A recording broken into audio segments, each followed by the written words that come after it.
Hello and welcome to Keep Hope Alive podcast. We are in season 17, and boy, do I have a treat for you.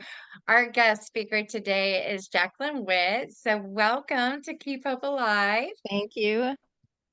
She is a screenwriter, an author, and a podcaster herself, which is so cool. I can't wait to learn more about you and your story. But before we go diving into all that, I have a quick question for you.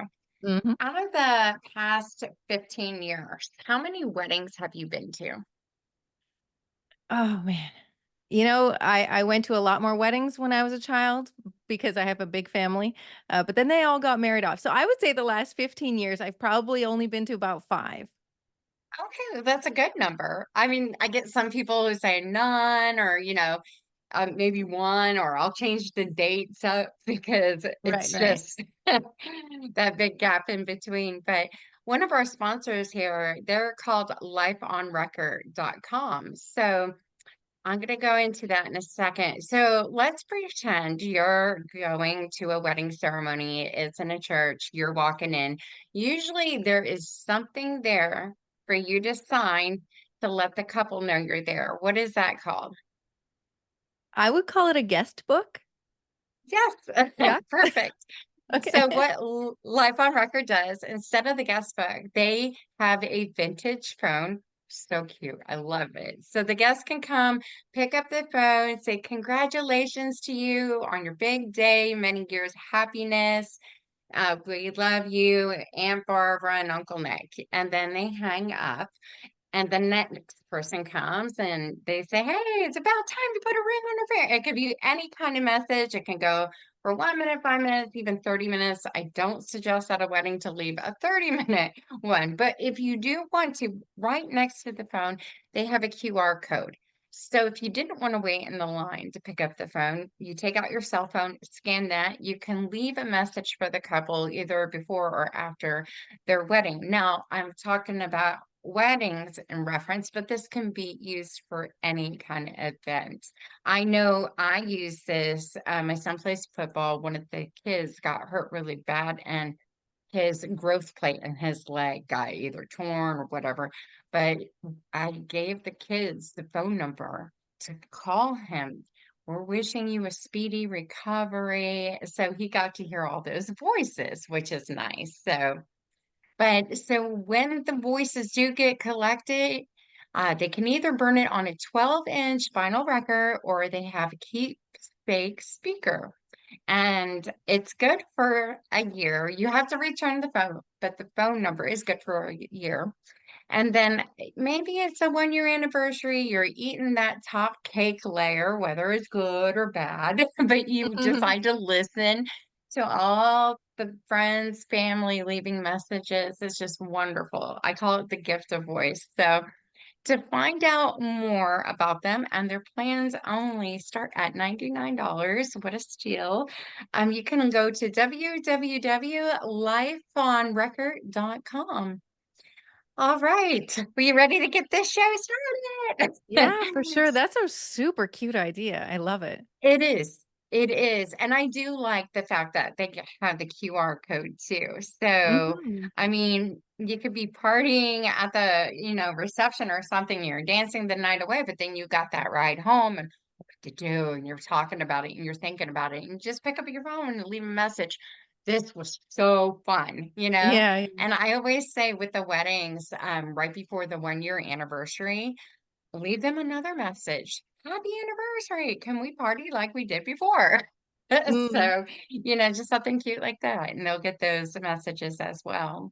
So, all right. Well, my first question is, who is Jaclyn Witt? When I was little, if somebody asked me, "What do you wanna be when you grow up?" I would always say a comedian, an actress, or I wanna run a daycare. So 'cause I loved kids. Even when I was a kid, I loved kids, and I loved being on a stage or performing. I loved the performing arts. And then as I got into my teen years, I got into music, and so then that kinda became my direction for a while. But there's this crazy thing where I had this hobby that I didn't realize that I had. It's really strange to explain, but so when I was 11 years old, I had a friend say, "Hey, want to write a script with me?" So I said, sure, why not? You know, we were both artistic. And so we sat down and started working on the script. A few weeks later, we moved on with life. I mean, we were 11, but I kept the notebook. And every now and then I would find it and I'd read it and be like, oh, this is really cool. And I'd add a little bit more to it. And then in my teen years, whenever I had other ideas, I would sit down and write a script. And so I had this hobby nobody really knew about. Mostly. I mean, a few times in school I did share some stuff, but um, for years and even into my adult years, I was writing scripts. I did not even think about publishing anything or pursuing writing as a career. Never occurred to me until I was in my mid 30s and my husband read one of my scripts and said, you have to do something with this. This needs to get made. And then that kind of changed everything. And so the other thing that I said, I loved kids, right? And so when I was Yeah. a teenager, I said, I want to have kids and I want to have a career. I do not want to do them at the same time because I want to be wholeheartedly all in, no, like whichever one I'm doing. And I just kind of felt like the way I wanted to do it, I couldn't do both at the same time. So I Yeah. had my kids first, and they're now grown, living on their own. And so now I am all in with my career. So my day consists of either writing or I also teach classes. I offer feedback on other people's scripts. I ended up writing a book recently, which will be released in a couple days. I'm really excited. So yeah, that's where I'm at. And then mixed all in there, you know, I've got my walk with God and all of it just comes from there. So that's who Good. I am. That is a great answer. It's just wrapped up in a bow. But teaching the kids and mentoring them too. I keep saying like I was kind of in the same set you were. I want to be a photographer and just wait, till my kids got grown. And then I wanted to venture out and maybe do landscapes because that's in my bucket list. I want to travel more. But I signed up to be a teacher for a kids camp, teaching them how to use their camera or cell phone, Mhm. but it kind of give the graphic idea of that. But me, I got everything ready, the materials. People were asking me about it, and God took me a different direction. And I just followed and I put it on the back burner. But I still think to this day, this is something I can still do. So, but it seems like what you were saying, it all landed in your plate very well too. So, Yes. Yeah. I had no idea I was being prepared for it. Like since I was 11, you know, it just never occurred to me. Partly why it didn't occur to me is that I struggled with reading. I still kind of do, but when I was a kid, I really struggled with reading, so I never liked reading. I just never enjoyed it. mhm, And so being a writer, you would think that's related to reading. And, you know, it is to a degree, except that when you're a writer, especially for script writing, you have to be able to see everything play out. It's not just fast, can I process the information? It's like you have to watch it slowly so that you can see the timing of everything in your mind, mhm. which is how I read. That's why I read so slowly is because in my mind I'm watching it play out in real time. So maybe that's just the way God made my brain to work. And so then when I realized like actually this works even when I'm doing um like feedback for people on their screenplays like analysis or script notes or anything like that, because I read slower, it's actually helpful because I'm able to really put that time in. I'm not just going to gloss over something because I read quickly. You know, sometimes when you read quickly, you could skip over filler words, right? And Mhm. my brain just doesn't skip over anything. So, so it Well, that's works good. like with exactly what I'm doing. It's exactly the way my brain needs to work. That's good because I know for me. I'm a fast reader. But it is so funny. I started to take a test and I'm like, oh, I have all three of these answers correct. And it's like, no, you don't. And I was like, okay. And I re-looked at it. I was like, oh, probably this one. And I marked it. And I was like, you still don't. And I'm like, what is going on here? So I went back, and it's not even the real test. And I had to read each one out loud. And I was like, oh, Yeah, it's exactly. not. I was so embarrassed. And I told myself, okay, before I take this test, read everything out loud, so Mhm. I don't make a mistake. Because if I make a mistake, they make me do it all over again. And I don't want that Yeah, either. So. exactly, exactly. That's one of the strategies that we teach people, like, when you're editing your work, read it out loud. Yeah, because like pretend you're going on stage. Like you don't want to read something that's wrong or the Mhm. word is mumble jumbled and you don't even know how to say it. I mean, that's happened to me before. It's like, I don't know. I'll be like, I don't know what this word is, but we're gonna read what it sounds like and we'll just make up a definition. But yeah, so boy, so your book you mentioned, it's going to be coming out pretty soon. I want you to follow up, give me that link Yes, for because sure. at our website we have a storefront and I can add your book so people can find Perfect, it and thank you. purchase it. Now, I always ask the authors, did you make it as an Audible version too?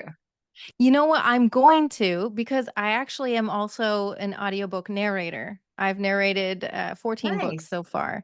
Yeah. So yeah, I definitely will make an audio version of my book. How does that work? Like, I've always wondered that. Like, if you mess up a word, can you like rewind and redo?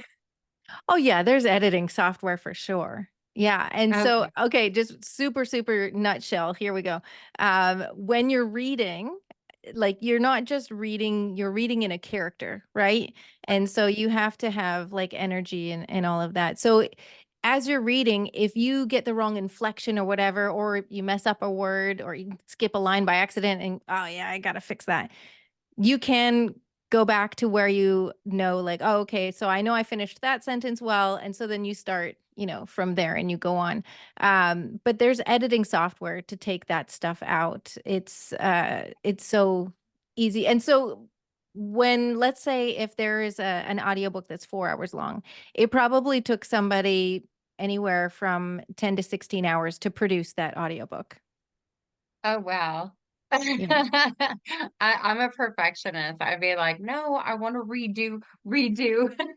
So just knowing all that, I give a lot of people credit for doing that because I would be like, I need my cup of coffee. I need to Yeah. stay awake.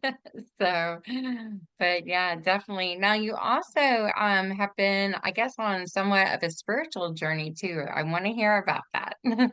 Absolutely. Yeah. And okay, so when I was growing up, I grew up in the Salvation Army Church, which I loved, and I'm so thankful I grew up there. I learned that our walk with God includes being very present in the lives of people around us and helping people in need. And I really appreciate that that was my introduction to getting to know God.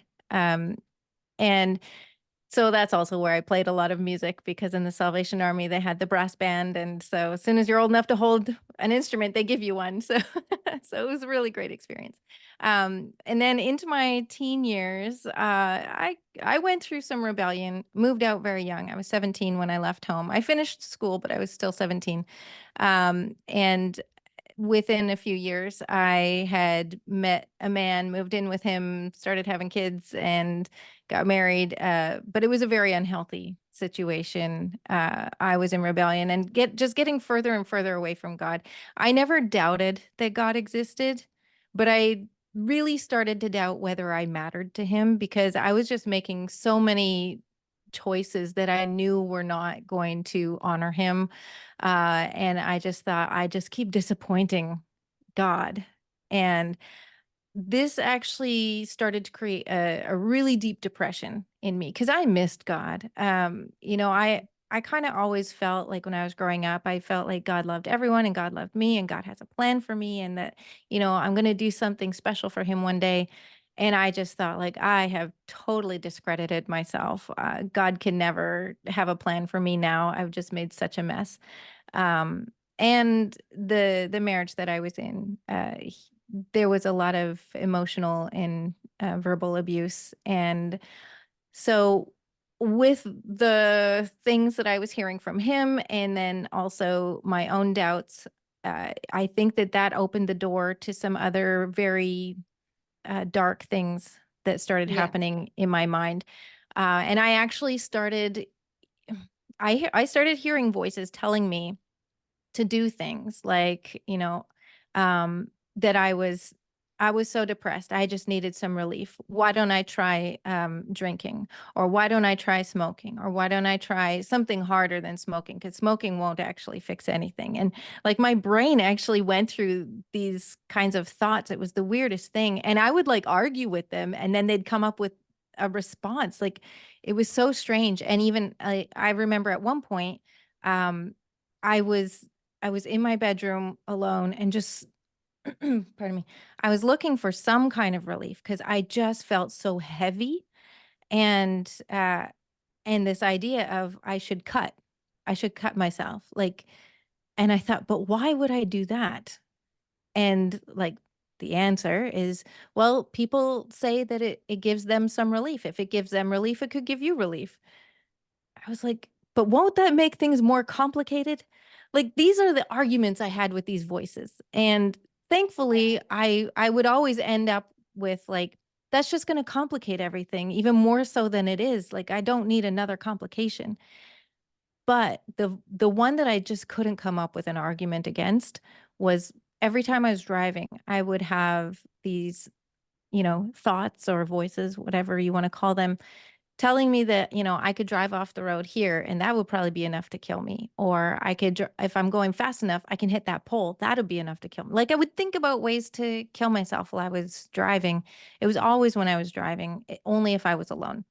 Um, so about 2 years, I dealt with these voices and, arguing with them. And then one night on my way home from work, I had these voices and they were just so loud in my head. I couldn't even think clearly. All I could think was, I don't want to go home. I can't do this another day. I'm just done. And the voices were all saying like, your kids are better off without you. If you died, people will miss you for about 3 months and then move on with life. Your husband would move on and find a better wife who'd be a better mom for your kids. You're useless. You're this, you're that. And like I would hear all of these accusations and just this belittling of my life and value that I decided I'm done. I'm going to do it. And so I made the decision, and where I was driving on a highway, I was going very, very fast. And I knew that if I drove off, like there was this fairly deep ditch, that it would be enough. People have died in that area before by going off the road. And so I knew that I was in the right place to do it. And so I made the decision. But in that moment of like there's this split second between when your brain makes a decision and when it sends that signal to your body to act on it. And in that moment, after I'd made the decision, I was already resolved. I heard a different voice speak to me that said, your kids would rather you be divorced than dead. And not only did that voice speak to me, but it cleared away all the other voices. So now I actually could think without all of the interference and chaos. And my response to that was I gave my life to God. I said, look, I've made a mess of everything, but whatever's left of me, it's yours. Just show me you have something better. And I went home and my eyes were just open watching to see what is God going to do, because if he does love me, he'll do something, because this is outside of my hands now, Hmm. at that point, it's no longer my responsibility. My only responsibility at that point was to follow what he said. Like if he gave me an instruction, I would obey it because I was his responsibility now. I like laid my life down in front of him and said, okay, your go. And yeah, so I did not feel different right away. Some people feel like this weight lifting off of them. I didn't feel that. Um, I I was curious though, and I Yeah, just knew like, well, for my kids' sake, at the very least, if there is a way to do things differently, I'm going to give it a shot. exactly. And I know that was hard to say. And, you know, I'll be open and honest right here. Hearing you, it helps me, of course. For me, it's been my health journey. I feel like all my doctors have given up on me. Mm, So, yeah, like I've gone through medical PTSD.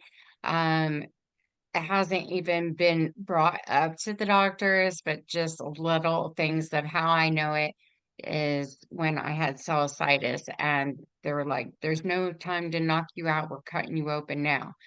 Oh, then I'm at a dermatologist. We gotta do a biopsy on your neck and we're gonna stick needles in there. And I learned for the first time. I was like crying and like breathing, and I was like, "What is this?" And I was like, "Oh my gosh, it's a panic attack."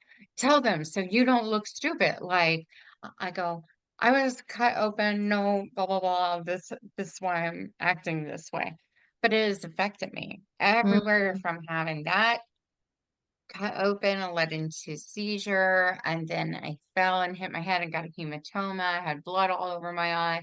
So I don't see hospitals the same way when they say, mhm, oh, yeah, mhm. we need a urine sample. I always look pull the string if you need help. But you know what? When you're having a seizure, you don't think of pulling a dang Yeah, string. yeah. So it's so weird. I wish they had a new way to tell if somebody was having a seizure. But you know, when those dark moments come, they do weigh heavy. And Mhm, hearing the voice, I've heard it. I've heard it more than once. I will tell you that we have to find it in ourselves to be stronger and stronger. And I'm mhm, a mom too. I want to do everything right for my kids. But it feels like evil always tries to ride over the good mhm, and it will do whatever it wants. And I will sit here and say, I'm a warrior. I've gotten past the darkness, even though it will come and it will come and it will come. You just mhm, go and you beat it each time. So you got these little people that look up to you because now mhm. we're older, right? Yeah, And yeah. it's just, I always have to say, what is it that I want to stay here for? Like, I feel like a number in some books, or I feel like the Mhm. black sheep. And it is hard, Yeah, but yeah. we have to take that away. And I think it was a counselor I talked to. If you have to block what's hurting you, or just kind of find a way to put it to the side, or even social media, delete that person to save your sanity, Mhm, do it. mhm, So, yeah, it works. I try to, like, if that's happening, I will go for a walk or I will mhm. do something I like. I love Yeah, swimming and being in water. So, those things. But, yeah. you know, One of the hearing things that, actually, just I want to say real quickly, as yeah, far as strategies and stuff, I do talk about this in my book also, that yes. music can actually not only change your mood, but it even says in the Bible that like music can dispel a demon. Like your choices in music will actually make a difference in whether you hear those voices or not. They will actually quiet them or get rid of them. See, I do karaoke. I try to go twice a week, and it is about the lyrics for me when I'm Mhm, singing. And mhm, I'm just like, wow, you know, I sing Sweet Child of Mine. That's for my daughter ever since she was younger and raising her. And then I do a lot of 80s. Sweet Dreams Are Made of mhm. These, yeah, Send Me an Angel. Those help take stress away. And Yeah. I remember I was working for a company I can't say, but I was like a black hat, had many lives there. My mom, she said, I know you don't know the lyrics to the song, but just try to sing it. You'll feel better. And it was, take this job and shove it. I ain't working here no more. And I think right then and there, I was like, that felt really good. I wish I have it Yeah. taped and sent it. So, but it's just little things like that. And music Mhm. is very healing. I Yes. listen to it at night to even calm my brain down and just bring in Mhm. a new week. And then I go to church now and listen to the sermon. Sorry, God, I fell asleep. It's something about the pastor's voice. I love the pastor to death. But I was like, I could take 3 good naps right now. But I heard the message. So, but it starts off my week on a positive note always. So, Mhm. but yeah, so when you got back to, this is how it's going to be, I'm going to make those tries and stuff. You Mhm. see the better and the kids adapting to it, correct? Yeah, but it wasn't, things got worse before they got better, but the difference was, it wasn't as heavy anymore because it wasn't all on me anymore.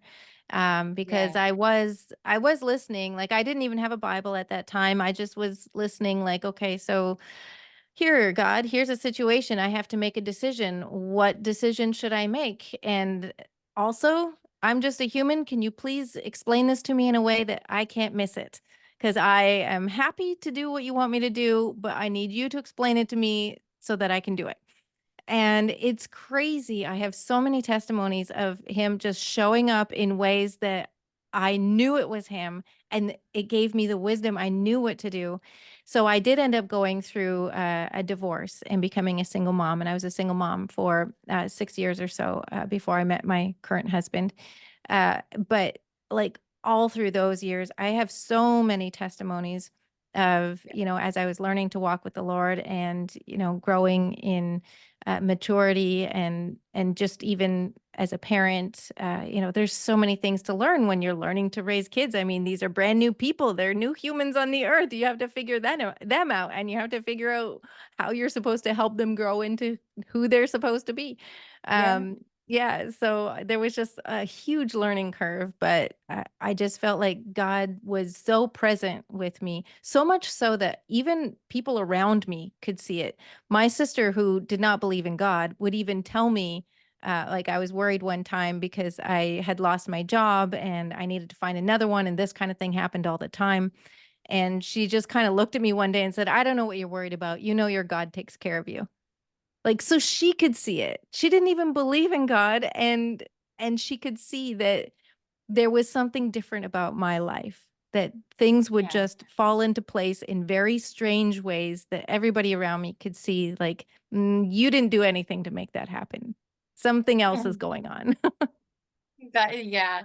I'm very blessed with the job I took, and I just had faith and I prayed about it. And it's so funny when they built the new building, I remember driving by it going, one day I'm going to work there because I know a lot about the industry and I had that confidence. So I was just like, now here it is. Let's start up tomorrow, first day. Mhm. And to me, it's all positive vibes, and I know it's going to feel like a family, a home, somewhere where we can do work and just all get along and make it Yeah. happen. Watch the Yeah. company grow. So, and that's all I want. As I'm hitting 46, I don't even say job anymore. I want a career. Like Yes. I'm ready to Yes. just settle down. So, Yeah. but definitely. And, God does have our back. And, you never know what other people's beliefs are going to be and stuff like that. And I remember at my interview, and it hit me, and Yes. I thought for the first time, should have I ever said this to them? Because I don't know. But I said, I've been praying about this job Mhm. and I've been blessed by God for him to just bring here and talk to you guys. Hmm. But I caught myself in that moment going, well, what if they didn't have religion? Are they just going to assume I'm this big religion person? And yeah, I believe in God, but I was like, well, why should I be questioning that? You know? So just having those, God is always with us. God is going to hold our hand. If we need help, we always need to say, grab the Hmm. steering wheel, help me with this and this. I can't Yeah. handle it anymore. Yeah. So, And some things are doors, outside of our control. And those are the yeah, times definitely where we need to say, okay, I give this situation to you. If there's anything that I can do to help the situation, please yeah. just make it clear to me. I'm on board with finding a solution. It's just this is beyond me. Yeah, exactly. Exactly. Now, really quick, I wanted to bring up another sponsor that I have Hmm. because I think it's just the whole talk of, God and stuff that works wonders. Have you ever seen on Facebook these bracelets? Mine says Hope right here, but they're called snap bands. Okay. So Yeah, they I think have I've a seen a few. Okay. Oh, my hand's disappearing. They have this elastic right here. Hmm. Now, what snap bands is made for, it helps with people who go through anxiety, depression, PTSD.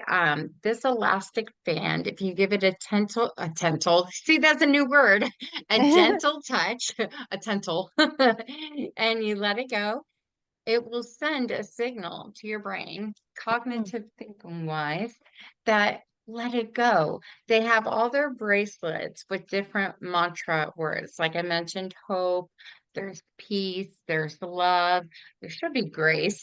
But another one that just got formed is hope. I'm not hope, faith.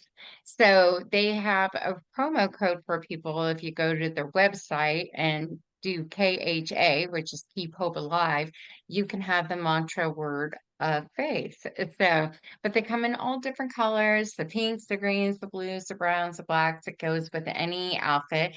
They're made with vegan leather. So if you get it wet, it stays. I've had mine on for 2 years. Now, I know when I have anxiety, it's usually at the hospital, and I tell all the nurses who have to stick me because I don't have a good vein. It may Mhm. take them 8 times. So I go, oops, I'm going to do that and pray that you can get it, and no ultrasound is needed. But I jinx myself sometimes. But a portion of their proceeds will go to organizations that help people with depression and stuff. So to learn more about snap bands, go to www.snapbands.com. Let me spell that out. It is SNAPPBANDZ.com. So Very nice. anyways, You know they what? are That all actually over Facebook. that reminds me of like I used to work with people that had anxiety, like severe anxiety.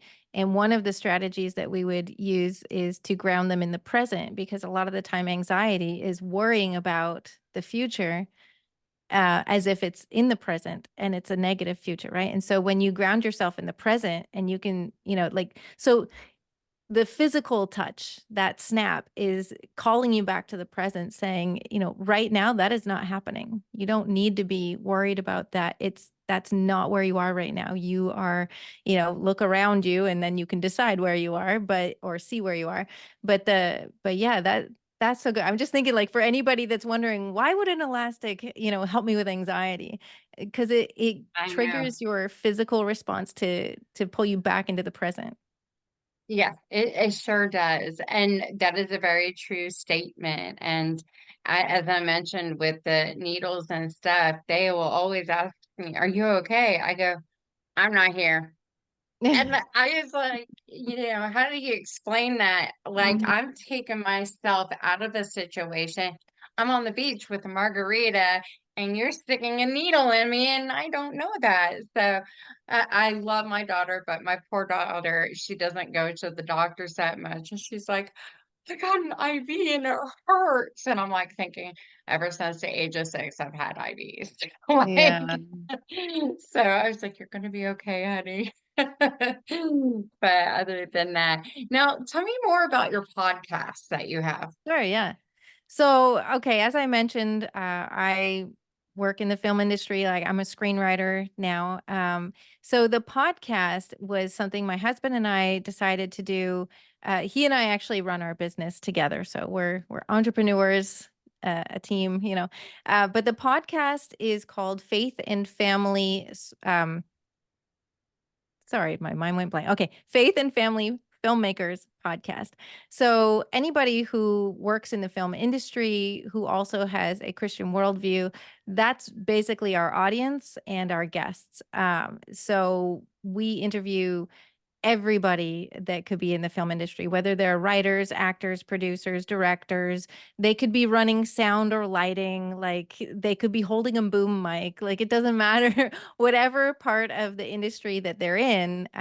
We want to talk to them. We want to hear what are some things that you could tell other listeners that want to, get to where you're at, or um, what are some things that have happened? Like, tell me a story of when, God was able to help you with a situation to do with the film. And it's amazing. Like, my husband and I thought, like, after a few, we're going to probably start hearing like repetitive type stories, but no, we are more than 50 episodes in, and we have never had like a repetitive conversation. Every person that we interview has something else to bring to the table, and our listeners are always saying like they listen with a notebook and pen because they're taking notes. There is Yeah. so much valuable, you know, advice or insights that people offer for how to be in this industry in a way that honors God. And because, like, I'll just quickly explain. So, some people think that Hollywood is the film industry. Well, Hollywood is part of the film industry, the same way that a car is an automobile, but not all automobiles are cars, right? Or vehicles. Maybe that's a better Gotcha. word. Yeah. Um, so like there's trucks and there's, motorbikes. Like there's a lot of different kinds of vehicles. And so it's the same with like Hollywood is one entity that's part of the film industry, but the film industry is much bigger than that. So I don't work in Hollywood, but I work in the film industry. So there's now that kind of Yes. explains a little bit. Yes, it does. But yeah, and the independent films are like totally taking off, partly because the technology is getting better and cheaper, so more people can access it. And so, in some ways, whenever that happens, you get this influx, like where there's a lot more stuff being produced, but a lot of it is kind of like, oh, that's not very good quality. And then that's when people get demanding and saying, I don't want to watch that. I want to watch something that's a higher quality. And so this is where things are moving now, where there are a lot of faith-based independent films that are increasing very much so in value, like the production quality and everything, the writing, the acting, directing, everything is improving. And so our podcast is part of helping that process come together so that people that are wanting to work in the industry that just don't even have a clue where to start, they can start with our podcast. Yay. That is so good. That is so rewarding to see that you're helping out. And I know, gosh, it's been forever since I've been to a movie theater, but yesterday I went with my son and my friend, and we went to go see Twisters. But previews are always my favorite. And I know my son's only 12, and he was diagnosed a genius, but he came up to me. He's like, Mom, I want to serve. And he's like, after I play pro football, I want to be a children's minister. And I notice every time we buy him new cleats, he draws a cross and puts Wow. scripture on his shoe. And I'm like, that's okay, that's fine. But like I remember when it first happened, I was like, that was like almost $400. Like, and I was like, let it go, get over that. So, but he has the right mindset to Hmm. do wonderful things. And as a parents, like single parents, of course, um, I feel like it is my legacy to lead him the way he wants to foresee his life. So we'll do football, and then I want him to stay with his old coach. But every time he wants to go to church, we're going to church, and he'll just come out and say, da da da da da. Now, what I learned about the movie yesterday, I don't even think my friend caught on, but it was the beginning of the movie. Oh, mom, I know that place in Oklahoma. It's about 30 minutes, da, da, da, and gave me stats on the city. And I'm like, "Shh, We're trying to watch a tell movie. me all the stats later." So, but yeah, it's just, you know what? I totally forgot where I was going with this, but that's okay. I'm getting older. Yeah, it's fine. But yeah, definitely. So when people want to come and find you on social media, how can they find you? Are you giving a Yeah. free So I'm consultation or classes? sure. Yeah. I am mostly on Facebook. I am also on Instagram, but I don't really spend a lot of time there. I do most of my interaction on Facebook. And so you can find me if you just search for Jaclyn Whitt or Faith and Family Filmmakers podcast. That's on there too. And especially if you do a hashtag. And by the way, my name is spelled Jaclynwhitt. So if you have show notes, then we'll put that in there. And Yes. also, if you're interested in like reading any of my stuff, you can go to jaclynwhitt.com, and I'm offering like a link to one of my articles that I wrote a while back, so you can kind of see what are the things that writers use to manipulate the emotions of the viewers, so you can like get tricked into watching something that you wouldn't have wanted to watch if you had known at the beginning that the movie was going to go in that direction. But there are like very specific strategies that screenwriters use because it's all about manipulating emotions. And I know people are like, "What? Manipulation? That's a horrible word." And I'm not being manipulated, except that you are. But that's because it's art. All art is a form of manipulation. I mean, you manipulate the clay to make it into a cup or into a vase or into a statue or whatever. You're manipulating something, right? Well, in screenwriting, we manipulate emotions of the viewer. So, Gotcha. Gotcha. Okay. And I was thinking, as a photographer, of course, we're probably manipulating too. yeah, So yeah. with the editing and stuff like And that. lighting So and everything. Yeah, yeah. oh, yes, definitely with the lighting. And, it's funny because I was doing my podcast just audio only. I was like, Mhm. I don't want anyone to see me. But my sponsors are like, no, we want you to be seen on YouTube. And I'm like, uh-oh. And then, like, all the different things I tried, somebody goes, just use Zoom. They have a filter. And I was like, a filter for what? Oh, your face will look pretty and it clears it up. And I was like, it does. And the voice came across very well too. So when I'm playing back the podcast, I'm like, I'm happy with this. This is Yeah. good. Yeah, yeah. So, but Did that definitely, improve things for you, like for your podcast? I'm just thinking, like, for my own podcast, because we're just audio right now, but we've been talking about moving to video. So, did switching to video, did it change how much work it was to produce, or did it no, increase it your didn't. listenership? No, I want to answer this correctly. Just, I think for pretty girls like us, we need to be careful. Okay, that's the first Uh, thing.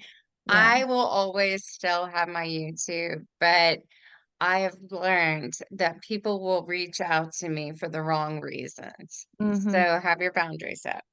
Right. There's something, we talk about evil trying to come in, they present themselves as a positive. So you have to be more keen and open to that while being on there. Do I have regrets? No, but it's built me more of a person I am to learn what it is to be a podcast host now Okay. and what challenges could come with being on air.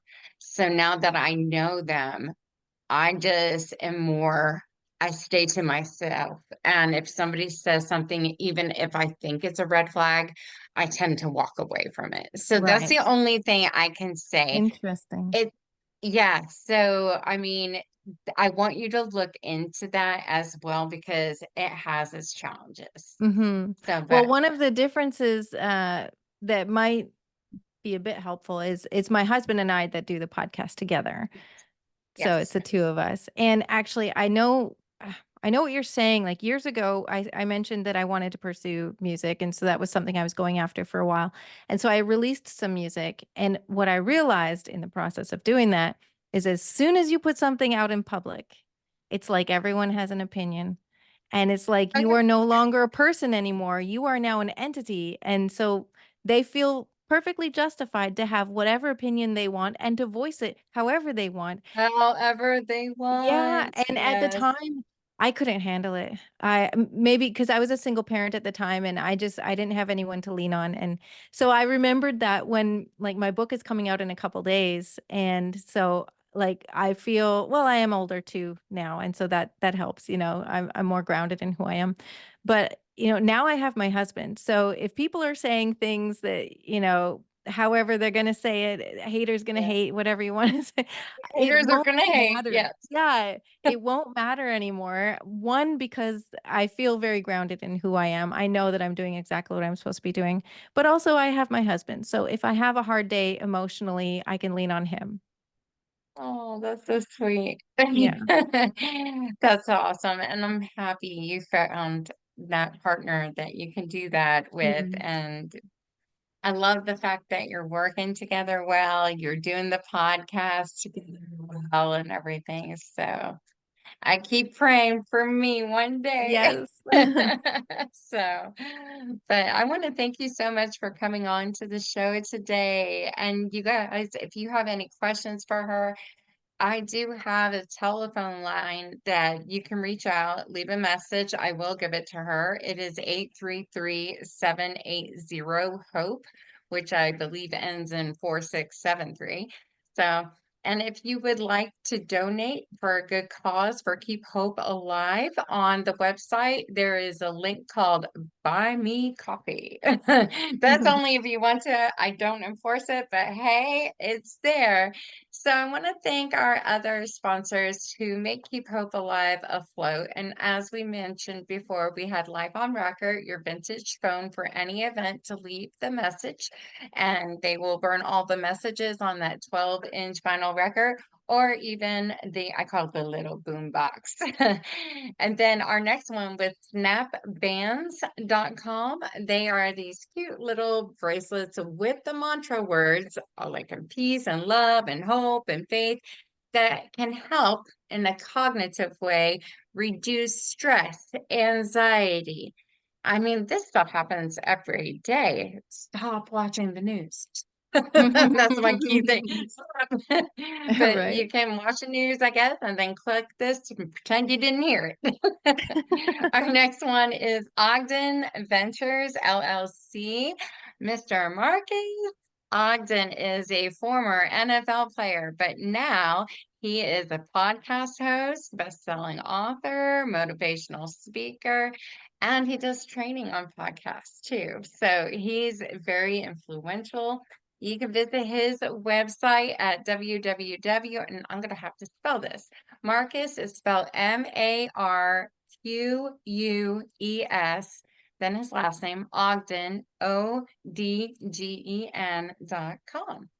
Our next one is bridalshowsinc.com. Miss Naomi Butler has been doing this for many years in the Dallas Fort Worth area, but their event bridal trade show. She does about 5 to 6 out of the year where you can go and meet all different types of vendors, where it's florist, baker, photographer, videographer, see beautiful fashion shows and stuff like that. You can book them there, whatever, get all the information so you're ready to go for that next event. Our next sponsor is Bryce Carney at www.brycemagic.com.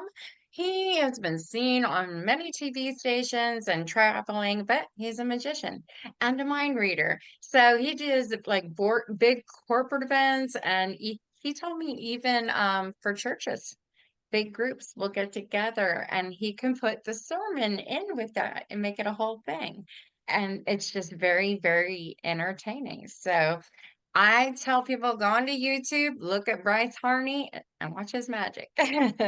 Next is Miles and Smiles, Miss Deborah Rose.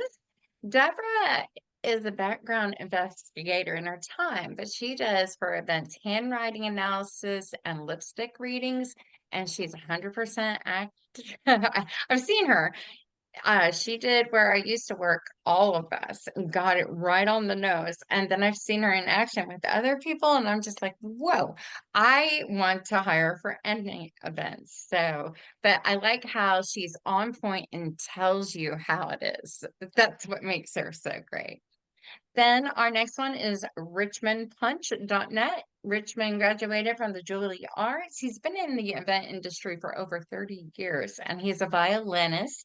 He's been on a couple Lifetime shows, has performed in front of a million people for a funeral, but he is out on tour, living it up, and he's just wonderful. So, if you are not subscribed yet to Keep Hope Alive, and come on to www.keephopealivepodcast.com, wherever you find your podcast.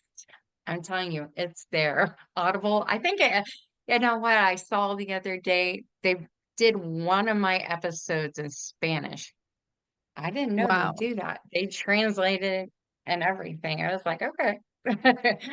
So very fun and outgoing. There is a new section on my website. It's called Fan Mail, and there's also leave me a message button if you want to leave a message or have an idea. I do listen and read those. So, but we have a laundry list of new guests, and we're going through 17, but we'll be going throughout the fall into winter with this until I need a break again.